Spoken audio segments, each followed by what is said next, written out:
किंवा आपल्याला काय करता येईल तर आमच्याजवळ पिंपरीला राहणारे एक गृहस्थ तिथं आमच्या मुलाच्या ऑफिसमध्ये राहतात, बॉस म्हणून काम करतात. ते त्यांनी अनुभव सांगितला, त्या मेरठचं सांगितलं त्यांनी.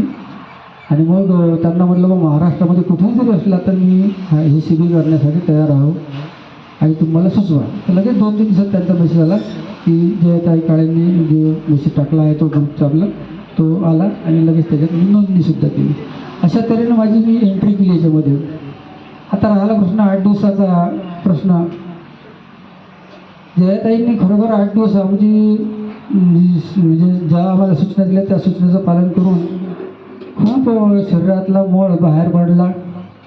घरी मी अर्धा तासही उपवासी राहू शकत नव्हतो, राहत नव्हतो. घरच्या लोकांना, प्रत्येकात कुटुंबातल्या प्रत्येक लोकांना माहीत होतं की अण्णा बाबा पाहिजे म्हणल्यानंतर 15 मिनटात जे काय असेल ते पाहिजे, म्हणून ते 15 मिनटात तयार द्यायचे आणि जेवण करायचं. 8 दिवस 100% प्रयत्न करून म्हणजे माझ्या मतीने मी पूर्ण जसं जसं सूचना दिल्या तसं पूर्ण पालन केलं आणि त्याचे रिझल्ट मी असून पाहतो की मला कधीच चक्कर आला नाही. एक दिवस थोडासा रात्रीचा थकवा आल्यासारखं वाटला, तो मानसिक असेल माझा, कदाचित शारीरिक नसावंही तो कधी. आणि नंतर सकाळी पाहतो तर काहीच. तसं मला गोळी घेताना मी गोळी शुगरची हाय पॉवरची गोळी घेतो, बीपीची गोळी. बीपी आता 2-3 महिन्यापासून झाला. पोटासाठी विकार पहिल्यांदा असा होता की संडास व्हायची ते अर्धरात्री 4 वाजता झालं, आता 4 वाजता. दिवसा कधीच संडास झाली नाही, म्हणजे आधीच झाली नाही. 4 वाजता व्हायची, लगेच उलटी व्हायची, संडास व्हायची, उलटी व्हायची, संडास उलटी सलग. अशा तऱ्हेनं काही दिवस शाळा चालू असताना माझं तसं विना औषधांनी पडलं, नंतर औषधांनी पडलं, गोळींनी पडलं. काही दिवस शेवटी मला ॲडमिट व्हायचं काम पडलं.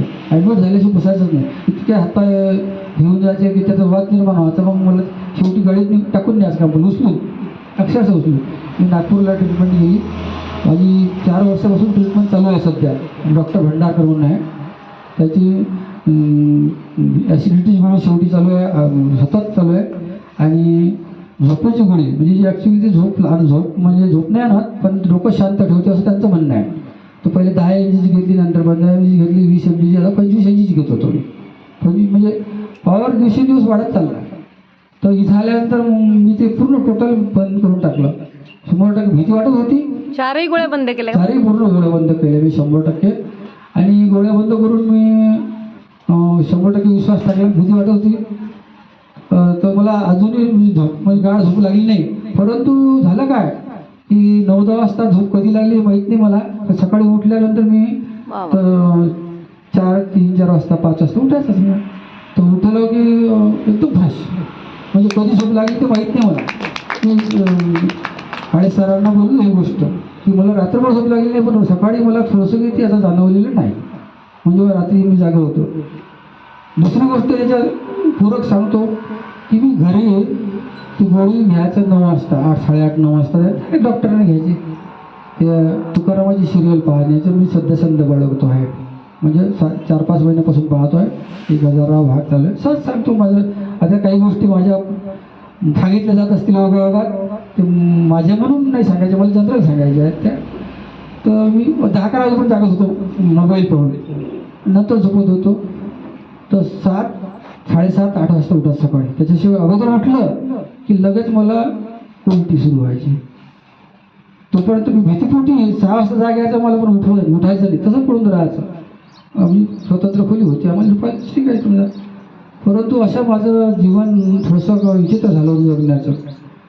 तर इथं आल्यानंतर मी तुम्हाला माहिती आहे मी बहुतेक सकाळी उठतो आणि कामही करतो.